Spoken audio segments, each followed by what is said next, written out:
Não interessa muito de qual prova que você está falando, mas via de regra, física sempre é a disciplina, a matéria com o pior índice de acerto. A galera acerta em média 25, 26, não chega nem aos 30%. Só que a gente conseguiu fazer com que milhares de alunos acertassem mais de 90% em física, gabaritassem muitas vezes, cara, no Enem, na FUVEST, na Unicamp, no Unesp, provas militares, o que você imaginar. E eu vou te mostrar exatamente como nesse vídeo, ou pelo menos um dos pilares que fundamenta um estudo de quem consegue mandar excepcionalmente bem numa prova onde a galera em média vai muito mal, acerta menos de 30%. Vamos lá, a prosa de hoje aqui, ela tem a ver com o seguinte, com a ordem em que você estuda as coisas. E isso no primeiro momento pode parecer que é irrelevante, cara, mas você vai perceber e eu vou te provar como que isso é extremamente relevante. Eu vou mastigar para você quais são as coisas que você precisa estudar e dominar para você não travar em física, quanto tempo você tem que ficar estudando cada uma delas e qual que é a ordem que você deve estruturar esse seu estudo para que você não trave em física e consiga fluir muito bem. Então, só para você entender mais ou menos o raciocínio, o principal lance aqui é o seguinte, cara, estudar física é um pouco diferente, talvez, você estudar outros conteúdos, como, por exemplo, sei lá, vai estudar, por exemplo, história. Por mais que sim, você tenha muitas coisas conectadas, mas sei lá, se você não entendeu muito bem o que aconteceu na Revolução Russa, isso talvez não vai afetar muito, sei lá, o seu entendimento a respeito do estudo de como é que foi a época do Brasil aqui no primeiro reinado. Você entendeu? É isso. Então, lógico que, pô, na história você tem muitas coisas muito hiperconectadas, ainda mais no mundo globalizado de hoje, mas você sacou a ideia, né? Existem coisas que estão em caixas mais separadas. E às vezes você não entende um conteúdo e tá de boa, você não entende isso, mas você entende o outro e você consegue seguir sua vida. O que muitas vezes não ocorre em física, e eu te provo aqui agora. Você certamente já teve a seguinte sensação. Você assistiu um conteúdo de física, uma aula lá, etc e tal, você jura que você entendeu. Você fala, não, isso aqui eu entendi, isso aqui eu tenho a mãe, isso aqui tá claro. E aí você vai fazer a lista de exercícios, o que você faz? Você erra 40, 50, 60% das questões. Você erra a maior parte das questões, sacou? E por que isso acontece? Por alguns fatores, tá? Mas muitas vezes o principal deles é o seguinte, você realmente entendeu aquele conteúdo ali. Só que, meu irmão, para você resolver os problemas referentes àquele conteúdo, os problemas vão partir da premissa e exigir que você domine vários outros conteúdos que não são exatamente aquele. Justamente porque a física é super conectada. Então existem vários procedimentos matemáticos e equações, até mesmo de física, que não estão blocadas aqui dentro, mas que vão ser necessárias e passos intermediários para você resolver o exercício deste conteúdo. Sacou a ideia? E aí você trava. Não que você não entendeu isso. Às vezes você até realmente entendeu. Mas, cara, resolver um problema disso envolve se dominar várias outras coisas. E talvez são essas as coisas que estão te fazendo agarrar. E essas coisas eu vou mastigar para você aqui, mais ou menos um plano do que você pode fazer para conseguir superar essas dificuldades e vai ser uma parada bem mastigada. Bom, vamos lá. Qual que é a ideia, bicho? A primeira coisa que a gente vai ter que falar aqui, para você começar realmente a estudar física do zero, e aqui é do zero mesmo, bicho. Cara, eu não sei nada, eu literalmente zero as provas e tal. Beleza, esse plano aqui vai funcionar para você. Primeira coisa é o seguinte, deixa eu te contar um pouquinho de história aqui, cara. Galileu surge ali no século 17, beleza? Ele morre, inclusive, em 1642, ano em que Isaac Newton nasce, beleza? E, de algum jeito, da sequência no trabalho do Galileu. Vamos lá. Então, 1600 e pouco ali, século 17, Galileu. Galileu é tido por muitos como o pai da física moderna, a física contemporânea ali, uma nova física. Por quê? Porque até então, a principal referência nos estudos de física, antes do Galileu, era o Aristóteles, cara. Sacou? Então nós estamos falando o quê? De 18, 20 séculos que separam esses caras. Beleza? Então olha pra você ver que doideira, cara. E aí, só pra te dar uma noção aqui, então, como que o Aristóteles viu o mundo. Não só o Aristóteles, né? Como é que os gregos, de algum jeito, viam o mundo. Para os gregos, cara, o universo, o cosmos, né? Ele tem uma certa estrutura. E ele deve funcionar em harmonia com cada coisa no seu respectivo lugar. Então, a água tem o seu lugar, a terra tem o seu lugar, eu tenho o meu lugar, talvez seja aqui, lecionando, dando aula, e quando cada coisa encontra o seu lugar natural, o cosmos funciona com mais harmonia. Essa era a visão de mundo aristotélica e, enfim, dos gregos de modo geral, né? Várias outras correntes filosóficas dos gregos partem desse pressuposto, de um cosmos ordenado, em que cada coisa tem o seu lugar natural, certo? Beleza, então, por exemplo, só para você entender como é que Aristóteles pensava, objetos caindo é algo do campo de estudo da física, né? Então, por exemplo, eu pego e abandono esse controle aqui. E por que ele cai? O Aristóteles diz que existem diferentes tipos de corpos e existem corpos chamados corpos graves, né? E o lugar natural desses corpos é no chão. Por isso que quando eu solto eles, eles tendem a ir pro chão, porque essa é a cosmovisão do grego, né? O universo, o cosmos, ele tem uma certa harmonia, ele tem uma certa ordem, uma certa estrutura em que cada coisa tem o seu lugar natural e existem certos corpos cujo lugar natural é o chão. Se eu tiro eles do chão, eles tendem a voltar para o seu lugar natural. Esses corpos são chamados corpos graves, e é daí que vem o termo gravidade das coisas que tendem a cair. Perfeito? Essa era a teoria em partes, né? De como que Aristóteles via a coisa, por que corpos caem, etc e tal. Era isso, não tinha uma estrutura matemática, pô, esse corpo demorou tanto tempo para cair. Não, era isso. Todo corpo tem seu lugar natural, os corpos graves vão também cair e tal, beleza. Já o Galileu, aí que vai, ele dá um passo além. Ele bota esse negócio caindo e fala, beleza, tem corpos que tendem a cair, mas eu quero estudar como esse cara cai. Então ele deu um passo diferente. E ele começou a perceber uma coisa que Aristóteles não tinha percebido, e meio que quase ninguém tinha percebido, até Galileu, para o estudo das coisas que ele estudou, ele começou a perceber que existia uma estrutura matemática subjacente à realidade. Sacou? Tanto que ele escreve nos seus livros, ele diz que o universo foi escrito em linguagem matemática. E é preciso compreender os seus caracteres para entender o universo, né? Para entender a linguagem de Deus e tal. Muito louco isso, né? Então, ou seja, o Galileu, quando ele bota o negócio para cair, ele não está preocupado em entender, tem corpos que tem um lugar natural lá embaixo, por isso que eles caem, outros não. Não. Ele bota para cair e ele fica analisando. E ele começa a perceber que existe um padrão no movimento, um padrão matemático, cara. E aí ele chega e percebe o seguinte, e ele enuncia isso, inclusive, em um dos seus livros. Ele percebe que, cara, quando eu abandono um corpo e ele está caindo, eu percebi que em intervalos de tempos consecutivos ele percorre distâncias nas proporções dos números ímpares. Os números ímpares, 1, 3, 5, 7, 9, ou seja, tem uma estrutura, tem uma estrutura matemática por trás da realidade que ele enxerga. E isso o Aristóteles não tinha visto e pensado. Isso aqui foi um jeito meio complicado, que ele escreve assim, depois nota prosa que eu posso te explicar a razão, mas isso é exatamente o enunciado da lei da queda livre. Caramba, números ímpares, o que você tem a ver com queda livre? Bom, isso aí é prosa para outro dia, mas é assim que o Galileu enuncia lá. Mas enfim, o importante ele percebe que tem uma estrutura matemática por trás das coisas. E, portanto, é impossível, de Galileu para frente, século XVII para frente, você estudar física, estudar a natureza, como a natureza se comporta, como os objetos caem, como que, enfim, os fenômenos naturais acontecem. É impossível você estudar isso sem o uso da matemática. Sacou? Não tem como.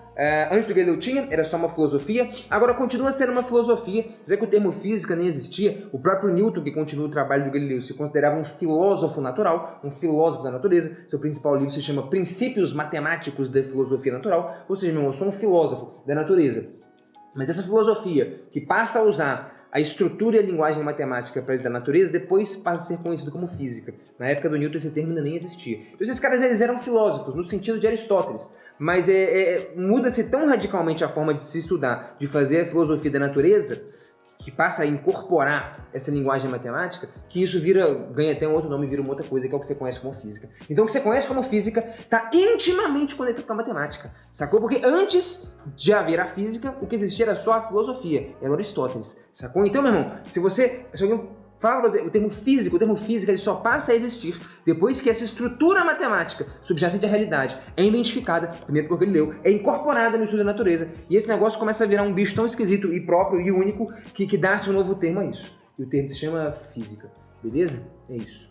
Sacou? Então, falou-se em física, tudo isso para dizer te convencer que não tem como você fazer física sem matemática. Então, essa é a primeira coisa, cara, e você precisa ficar um tempo aqui, beleza? Nós vamos falar então da linguagem. Com que linguagem você estuda física? Com português, mandarim, não, cara. A linguagem, ela é matemática. E eu vou elencar alguns tópicos aqui pelos quais você tem que passar e dominar, senão você vai agarrar pra caramba em física. E às vezes não é nem pela física em si, sim pela matemática. Então, você precisa saber, e saber muito bem, isso aqui, ó. Equações, produtos notáveis e fatoração. Então, irmão, se eu te der uma equação qualquer aqui, é a equação do primeiro grau, não, pelo amor de Deus, né, cara? Eu vou te dar uma qualquer aqui, bicho, tá aqui, ó. Raiz de x mais 1 mais 2x igual a 3, tá aqui. Você tem que ser capaz de resolver. Você tem que ser capaz não só de resolver, mas de entender exatamente quais manipulações e processos você pode e deve fazer para obter a resposta, sacou? Então você tem que dominar esse negócio. Para isso, você tem que conhecer produtos notáveis, fatoração, princípios por trás da manipulação das equações, o que você pode ou não pode fazer, o que você deve fazer em um certo contexto. É isso. Você precisa dominar esse tipo de coisa. Frações e manipulações algébricas também. Bicho, muita gente negligencia isso aqui, mas trabalhar com frações é uma das coisas mais importantes de todas e a galera erra muito isso. Tudo isso aqui tem a ver com a matemática mais básica, inclusive, ok? Proporcionalidade, muito importante, teoria das proporções, grandezas diretamente proporcionais, inversamente proporcionais, a regra de 3, etc e tal, porque isso vai aparecer o tempo inteiro em física, sacou? Então, sei lá, a gente vai estar estudando um certo movimento e o cara está em movimento, ele tem uma certa energia cinética, você precisa bater o olho nessa equação e entender que se você triplica a velocidade desse cara, então significa que a energia cinética se tornará 9 vezes maior. Ou se você duplica a velocidade desse cara, mas corta a massa pela metade, então a energia cinética não muda. E se você não entendeu nada que eu falei, você precisa tirar um tempinho e estudar as suas proporções. Então você precisa pegar várias equações físicas e entender exatamente como que essa equação se comporta caso você altere uma grandeza. Caso ela caia pela metade, você dobra, então você tem que entender a estrutura de como é que uma variável afeta a equação como um todo de acordo com como ela está inserida na equação. Então esse tipo de coisa tem a ver com estudar proporcionalidade e você vai precisar muito disso em física. Também você vai precisar saber muito de potenciação e radiciação, o que você pode e o que você não pode fazer. Sacou? Então, sei lá, se eu tenho um negócio como esse aqui, ó, beleza? Pô, será que eu posso distribuir só esse expoente? Isso aqui é verdade? Isso aqui é válido? Tô te perguntando, tô te afirmando não, tá? E no caso de uma soma, isso aqui também é válido? Posso distribuir? Alguma dessas coisas está certa, uma delas está errada, as duas estão certas, não sei. Aí você precisa saber. As regras para você trabalhar com potências, com expoentes e tal, como que essa linguagem funciona, senão você vai acabar errando um monte de conta no meio do caminho também, enfim, se embaralhando todo. Então, potenciação e radiciação é um negócio que você precisa saber. Então, sei lá, um exemplozinho também aqui, ó. Tem um número ao quadrado. Se eu extrair sua raiz quadrada, então eu posso fazer isso. Isso aqui dá A, certo?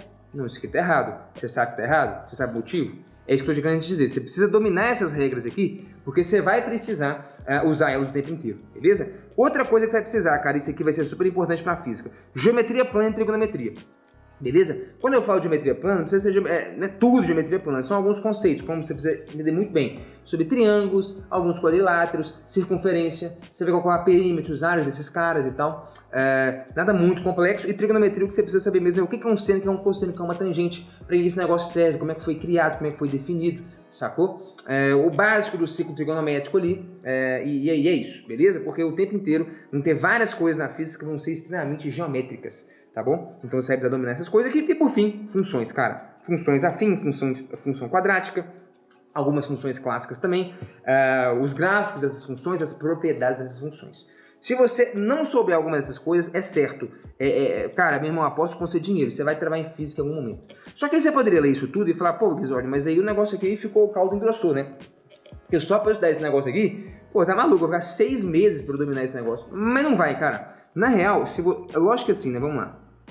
Se você estudar isso aqui com uma abordagem eficiente, beleza, e correta, na boa, com no máximo 2 meses, beleza, ou 8 semanas, beleza, 2 meses, você consegue evoluir nisso aqui. Que é vamos dizer assim, isso aqui é o que eu chamo da base da matemática, beleza? A matemática tem muito mais coisa, mas isso aqui é a base. Quase todas as outras coisas são construídas em cima disso aqui, dessa estrutura. Então, assim, estudando com afinco, cara, e de um jeito bem direcionado, com 2 meses você consegue varrer esse negócio. Lógico que de um jeito inteligente, porque você ficou, às vezes, 12 anos na escola e saiu com um monte de lacuna. Você não sabe isso, você erra um monte de regra aqui, mesmo estando há 12 anos na escola, né? Então, enfim, o que importa não é só o tempo de estudo, mas como é que você vai fazer a coisa, perfeito? Inclusive, ó, adendo, tá? Caso você queira fazer essa jornada de um jeito bem objetivo e sucinto aqui nesses 2 meses, o Desvendando a Matemática, nosso curso de embasamento em matemática, em que a gente faz isso, você pode dar uma olhada aí embaixo. E só para te provar que dá para você evoluir esse tanto, tá aqui exemplo de aluno nosso, beleza? Aqui, ó, no ano passado tinha feito isso aqui no Enem, tá? 21 acertos em matemática no Enem, ou seja, 21 em 45, menos de 50% na prova, beleza? Com 3 meses de estudo no DEMAT, beleza? Ele saltou para 39 em 45, mais de 80% de acertos. Então sim, cara, em 2, 3 meses, beleza, você consegue dar um salto muito grande na sua bagagem matemática. Mas, ok, dito isso, sem isso aqui, cara, você não domina a linguagem. Sem isso aqui, é como se você estivesse indo estudar, sei lá, um poeta alemão, que tudo está escrito em alemão e você não sabe nem alemão. Meu irmão, você não consegue nem começar o estudo. Porque tudo que o cara escreveu e você quer estudar tá num idioma que você desconhece. Esse aqui é o idioma, cara. Esse aqui é o beabá do idioma. Sacou? Se você não souber, esquece. Então, bicho, a melhor coisa que você faz é investir uns 2 meses dominando isso aqui bem, para que você entenda a linguagem e você comece seus estudos de física. Senão você vai travar, é certeza. Tanto é que, só um parênteses, a gente criou o Desvendando a Matemática justamente para que ele fosse inicialmente um curso de tudo de matemática que você precisa conhecer para estudar física. Porque depois a gente ia criar um curso completo de física, eu sabia que o que mais fazia a galera travar era não ter a mãe em matemática. Então, enfim, fecha parênteses aqui, só pra você entender a importância disso aqui.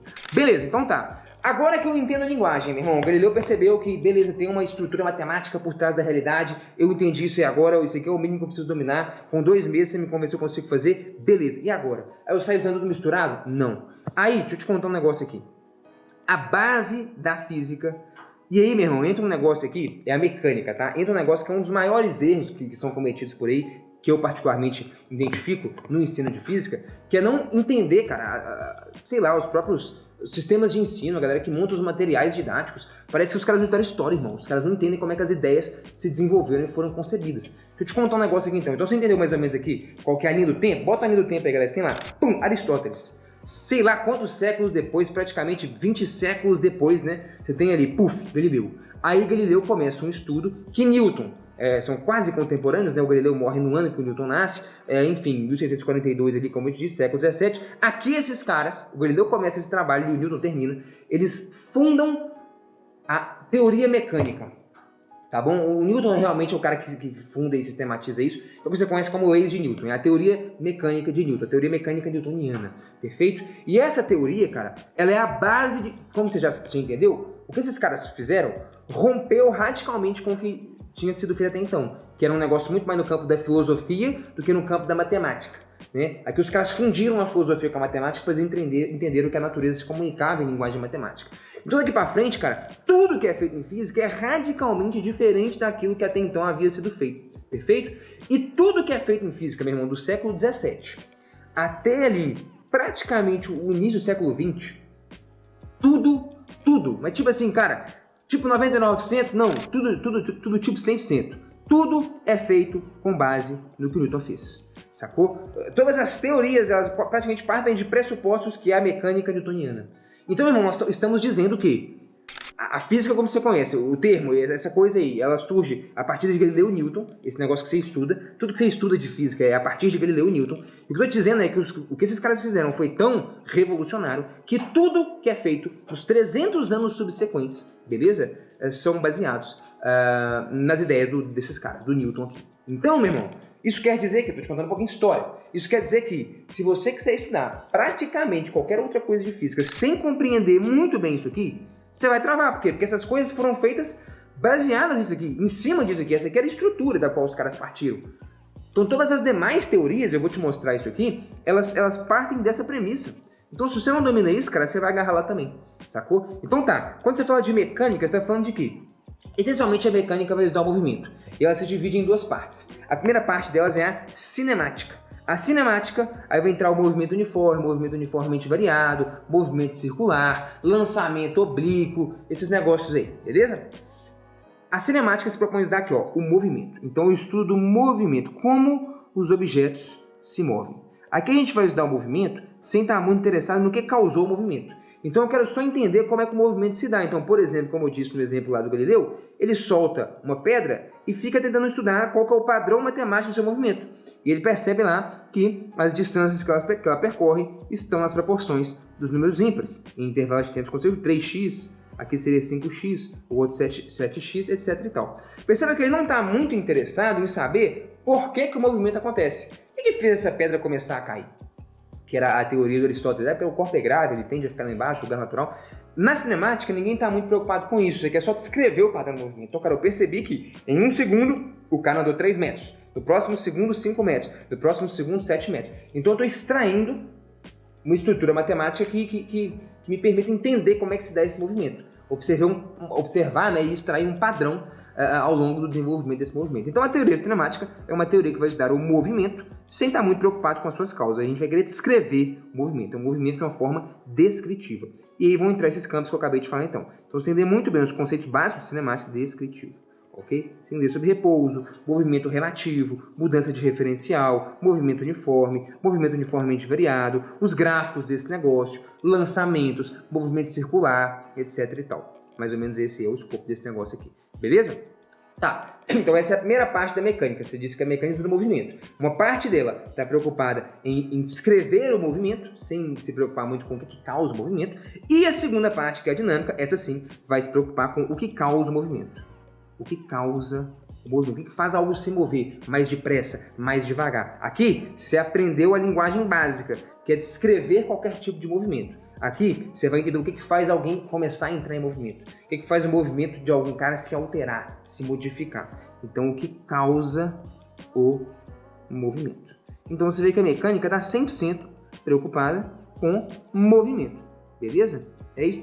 Descrever corpos que se movem e entender o que faz esses corpos se moverem. Isso. Descrever como corpos se movem, cinemática, já cantei para você a pedra dos assuntos aqui, e descrever como corpos se movem é a dinâmica. E a dinâmica tem dois braços diferentes. Tem duas formas de você explicar como os corpos se movem.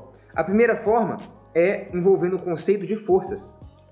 Beleza? A primeira forma vai envolver o conceito de forças. E quem faz isso são as 3 leis de Newton. A segunda forma vai envolver o conceito de energia. E quem faz isso é o estudo de trabalho e energia. Que é negócio de energia potencial gravitacional, energia potencial elástica, isso, trabalho de uma força, exatamente. Beleza? Então, você tem 2 teorias dinâmicas que se propõem a fazer a mesma coisa. Aí você poderia até se perguntar, mas por que eu estudo uma e não estudo uma só, né? Por que não dá as duas? Se as duas querem fazer a mesma coisa. Essa aqui é uma prosa que fica para um outro dia. Se você quiser se aprofundar na ideia, eu vou deixar até um link aqui, onde eu faço essa conversa aqui. Mas é até um pouco mais denso e aprofundado. Mas, enfim, tá aí caso você tenha curiosidade. Mas o fato é, dinâmica, então, descrever por que os corpos se movem como se movem. Você tem 2 frentes, leis de Newton é uma delas, energia é uma delas. É importante e imprescindível que você domine as duas, porque por mais que elas queiram fazer a mesma coisa e resolver os mesmos tipos de problema, tem casos em que é muito mais difícil você usar uma do que a outra, por mais que seja possível. Então, enfim, você tem essas 2 teorias aí. Então aqui você tem que saber o quê? Tudo de leis de Newton, cara. Como que elas funcionam, como é que decompõem vetores, como é que eu pego uma força resultante, como é que isso gera uma aceleração, que tipo de aceleração é essa, sacou? Quais são os eixos que eu decomponho? Então você tem que dominar muito bem tudo de leis de Newton e dominar tudo de energia. O que é trabalho de uma força, como é que eu calculo o trabalho de uma força, como é que o trabalho de uma força varia a energia de um corpo, que tipo de energia é essa, como e quando a energia se conserva, essa estrutura inteira você tem que dominar. E aí, meu irmão, vou te falar, se você dominar muito bem, então aqui, ó, se você domina a linguagem, aqui você vai precisar passar uns 2 meses estudando esse negócio aqui. E se você domina muito bem mesmo a base da mecânica, e aqui eu diria que você precisaria talvez de uns 4 meses, assim, 4 meses para você fazer com folga. Talvez você precise de menos, eu colocaria que você precisaria de uns 3 meses para fazer isso. Talvez 1 mês para cinemática e 2 para dinâmica, que é um pouco mais extenso. Então coisa de 3 meses. Você começa assim, fazer isso bem, como eu disse, fazer do zero, sacou? E aí só para te dar um overview, né, quais são as expansões naturais de novas teorias que derivam daquelas que eu te falei. Então, por exemplo, você vai começar a estudar elétrica, beleza? Deixa eu te contar aqui então. Aí você começa a estudar um negócio que chama força elétrica, depois campo elétrico. O que é o campo elétrico? Cara, o campo elétrico é a descrição das forças elétricas em termos da mecânica newtoniana, usando forças, vetores e esse tipo de coisa. Depois que você estuda campo elétrico, você vai estudar o quê? Potencial elétrico. E muita gente trava aqui, que merda é essa que é potencial elétrico? Sabe o que é potencial elétrico? É você descrever agora o fenômeno da interação elétrica usando o conceito de energia. Então, o campo elétrico, inclusive, e potencial elétrico parece muito, né? Tem gente que confunde, parece que é a mesma coisa. São coisas realmente muito parecidas. Um é a descrição em termos de dinâmica, em termos de força dos fenômenos elétricos, e o outro é a descrição em termos de energia dos fenômenos elétricos. São realmente coisas muito parecidas. Mas tá tudo aqui, meu irmão. Se você não sabe bem leis de Newton, você vai travar toda hora em força elétrica e em campo elétrico. Se você não sabe bem energia, você vai travar pra caramba em potencial elétrico. E é aquela história, você jura que você entendeu aqui, cara, mas seu conhecimento em leis de Newton tá fraco. Em decompor vetores, em entender resultantes, em entender como é que isso gera aceleração, e aí você vai agarrar pra caramba, sacou? Corrente elétrica. O que é corrente elétrica, bicho? Depois quando você vai começar a estudar circuitos elétricos, né? Corrente elétrica, sabe o que é? Carga elétrica em movimento. Se eu tiver um movimento ordenado de cargas, isso é o que a gente chama de corrente elétrica. Ou seja, estudo do movimento. Ah, tá, estudo do movimento. Então você tem que saber alguma coisa de cinemática. Sim, sacou a ideia? Magnetismo. Quando você vai usar depois magnetismo, cara. Bicho, basicamente, tudo que envolve ali força magnética é basicamente isso aqui, cara. Força magnética é estudo de leis de Newton. Quando você for resolver esses problemas, provavelmente você vai precisar saber de cinemática. Depois, quando você for estudar indução eletromagnética, é um fenômeno que tem a ver com transformação de energia. Sacou? Tá tudo aqui, meu irmão. Eu te desafio, pode mandar no comentário aí, cara, o assunto que você quiser de física. 90% do que vocês mandarem eu vou conseguir conectar aqui. Ou seja, se entender isso aqui, o resto sai fluir de um jeito mais natural. Se você quiser estudar física e matemática em alto nível para acertar mais de 90% em absolutamente qualquer prova do país, você precisa conhecer o Lições de Física e o Lições de Matemática. Lá você vai poder estudar em trilhas personalizadas de estudos 100% focadas no seu objetivo, seja ele medicina ou provas militares como SpaceX, AFA ou ITM. Você vai poder gerar um Guia Personalizável de Estudos, o GPE, que é um plano individual que leva em conta a sua disponibilidade de tempo, dias disponíveis e objetivo de estudos. E ele vai te falar tudo o que você tem que fazer em cada uma dessas cargas horárias que você ofereceu para chegar no seu objetivo. Você vai ter acesso a todo o material teórico, listas de exercício, tudo isso personalizado e de acordo com o seu objetivo, além de resolução desses exercícios. Todos os exercícios da plataforma têm resolução comentada em vídeo. São mais de 20 mil questões com resolução em vídeo. E se ainda assim você tiver dificuldade, você vai ter acesso ao nosso time de monitores, que responde até de madrugada. É sério, até os alunos ficam de cara e o índice de satisfação dos nossos alunos só com a monitoria é de mais de 90%. Então você tem sim um time de elite que vai caminhar com você, senão vai estar sozinho nessa jornada. Clica aqui para conhecer mais sobre a plataforma do Universo Narrado e o Lições de Física e o Lições de Matemática. Ondulatório, então vamos pegar aqui, isso aqui, V igual a lambda F, meu irmão, V igual a lambda F, sabe o que é? É um D igual a VT, é estudo de movimento. Então V igual a lambda F é estudo essencialmente de movimento, é estudo cinemático. Por quê? Porque uma onda é um fenômeno que se propaga, então está em movimento. Eu preciso de alguma noção de cinemática. É um fenômeno que se propaga transportando energia, sem transportar matéria.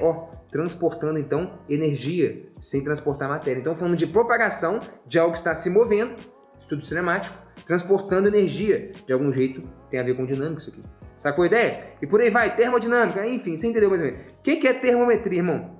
Termometria, calcular a temperatura. Temperatura você vai medir na média qual que é o grau de agitação, o grau de movimento das partículas, cara. Isso aqui é uma medida estatística do quanto que as partículas, que os átomos estão o quê? Se movimentando. Isso aqui deve com cinemática. Como eu disse, tudo foi construído, cara, com base nas ideias dos caras. Calorimetria, isso aqui é um processo, cara, de transferência de energia. Enfim, você entendeu que mais ou menos, praticamente tudo em física que é feito depois é feito com base nas ideias desses caras. E de verdade, como eu disse, esse não é o único fator que vai te fazer masterizar a física inteira, mas com certeza é um dos principais fatores, é um dos fatores relevantes. Se você curtiu esse vídeo e quiser ver outros aqui, me fala, eu posso continuar essa série. É um dos fatores relevantes que faz, por exemplo, uma pessoa que, veja bem, ano passado zerei a parte de física, esse ano fiz 12 em 15. 12 em 15 a gente está falando o quê? De mais de 80%. Então de 0% de aproveitamento para 80% em um ano.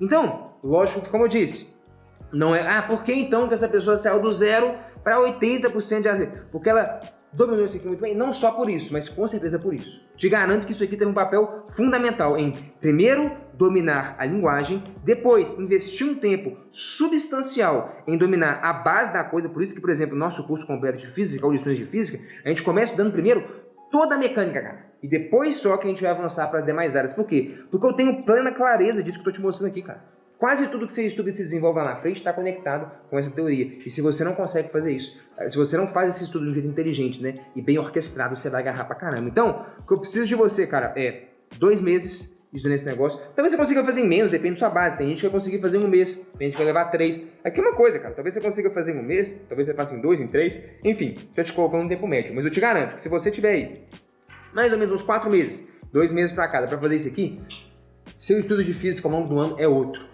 Muda da água pro vinho, tô te falando. Essa foi a prosa de hoje. Me manda aí qual outra dúvida e que outra prosa você gostaria de ver que eu trouxesse aqui a respeito de estudos, de estudar física e tal. Espero que tenha te dado um bom norte sobre como estruturar os seus estudos de física do zero. Valeu, Saperi Áudio. Se você curtiu a prosa aqui, deixa eu te falar, bicho. Se inscreve aqui para ficar por dentro e receber todos os vídeos do Universo Narrado. E do lado aqui eu separei para você o vídeo que este digníssimo algoritmo do YouTube entende que é o mais recomendado para você. Se você chegou até o final, pode assistir que você vai curtir, com certeza o algoritmo não falha nunca. Valeu e a gente se esbarra lá.